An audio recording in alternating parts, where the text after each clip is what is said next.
immediately, because she's not there to uphold the law. She's not there to protect anyone. She's there with her own agenda. This is an activist. This is not an officer. And that's the difference. That is a complete difference. That is crazy. Okay. I'm like, wow. Wow. I'm a little bit flabbergasted on that one. And then Illinois lawmakers Carol and Aaron Mons indicted on fraud and obstruction charges. Okay. What were they doing, right?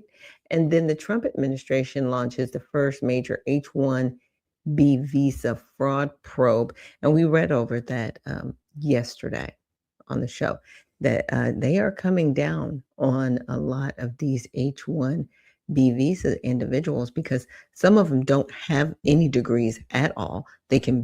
Some of them, unfortunately, cannot speak English, but they're hired, right? And you're thinking, well, how are they even being hired? Well, a lot of them are giving kickbacks to the person in charge. So let's say they get a job, it's like $50,000.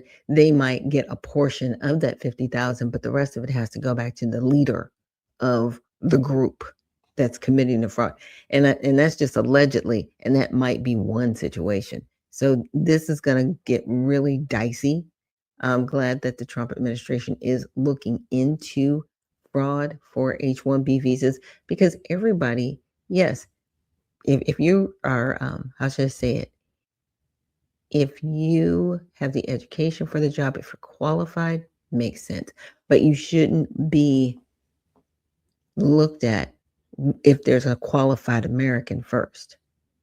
And that's the issue.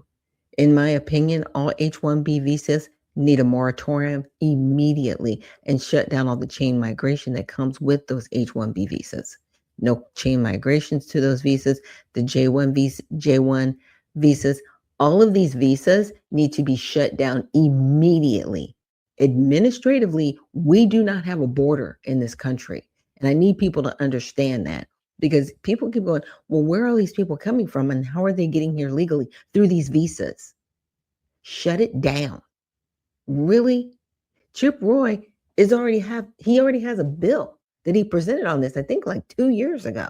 And I reviewed it on this show, and it hasn't moved. So for the individuals in the House and the Senate, we're tired. The American people are exhausted.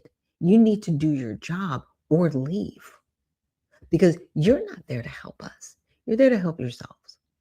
And we see it. This is why people are so frustrated with Congress, the House and the Senate. Everybody wants you removed because you're not doing your job, and you're doing a horrible, horrible job. So I wanted to get into this next video. And this one is it's interesting. Not surprised, but it's interesting. Beach International Airport is undergoing a major change, turning into Donald J. Trump International Airport.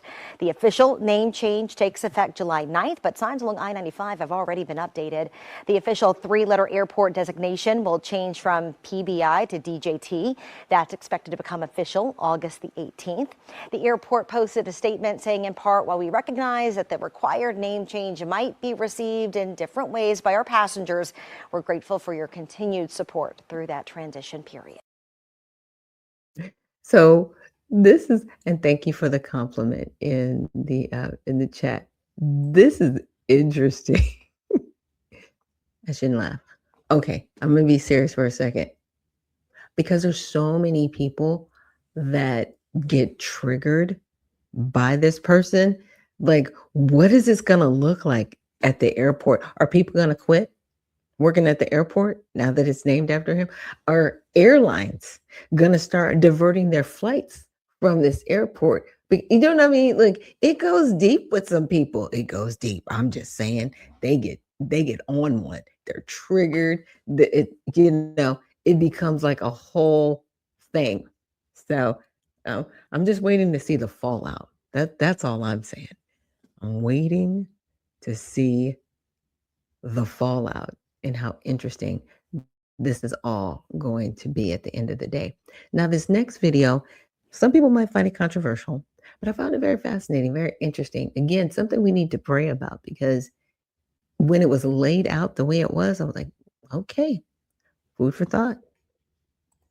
People, watch this video and I'll be right back.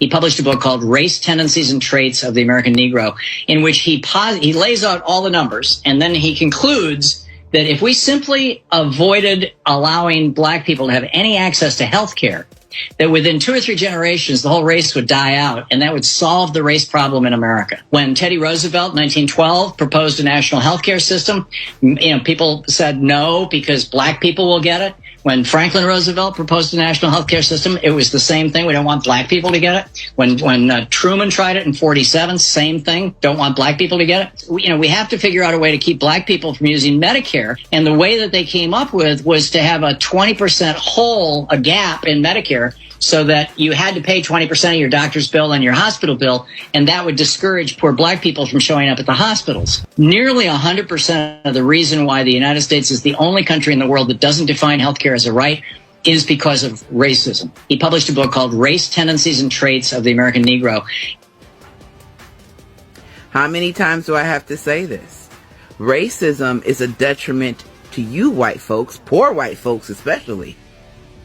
Because of racism, you poor white folks can't even get good health care, because they thought if they could deny health care to black people that we would have been eradicated a long time ago. But hey, we still here, and they have not changed the rules.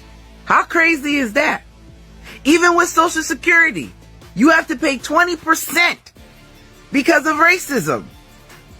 We keep telling you, BIPOC keep telling you, black people keep telling you, it is not us that makes your life suck. It is those racist politicians and their racist legislation that they think that's going to harm us, but harms you at the same time. And they don't care if it harms you. They don't give a shit. And then you continue to vote against your own interests. All because a bunch of rich white people told y'all to hate black people because black people are doing stuff to you as a whole. And we're not, because we don't control shit. We don't control the healthcare system. We don't control Social Security. We don't control your wages. We don't control shit. But they continue to tell you that it's us. So you turn your focus on us and harass the shit out of us for no fucking reason, when we have no power to affect your life as a whole community. Pay attention. And I do apologize for the spicy language, because people talk like that. I don't particularly care for that part of it. But that is very interesting, because that is what hatred does. It comes back on to everybody in a way that nobody sees, but when the veil is removed, right? And that's pretty much what it is, the veil being removed. And so I wanted to look at that video, and I asked Grok to just kind of outline some of the key materials. So Black maternal and infant health. Black women are 3 to 4 times more likely to die from pregnancy-related causes than white women. Black infants face 2.5 times higher mortality rates. This persists even after controlling for education and income. So factors include delayed care, dismissal of pain, right? Thick skin stereotypes, and systemic biases. There are times when people just automatically assume that Black people have a higher pain threshold, so they may not give them pain medication or even numbing medication. Yeah, this is a spirit that's demonic. And the thing about it is, we have to recognize it for what it is. If we do have people that are racist, right? Because you have to cause an act of racism to be racist, right? So if we have people in the medical field that are purposely and intentionally, right, going after one group of people over their own and making sure their own is comfortable but the other people aren't, that is racism. and they're physically acting it out. That's what racism looks like. But you don't question it because it comes with a white coat. And the unfortunate part is now it's come back on everybody, because those in the white coats are like, we don't care what people look like. We're just going to make sure that we eliminate so many so that there are fewer, so that others can prosper. It's gross. It truly, truly is gross. But race has been weaponized in U.S. medicine, both historically, right, and a lingering modern forms, implicit bias, algorithms, and assumptions. The goal was often to justify unequal treatment, resource allocation, and social control, positioning white bodies as the normative standard. Because even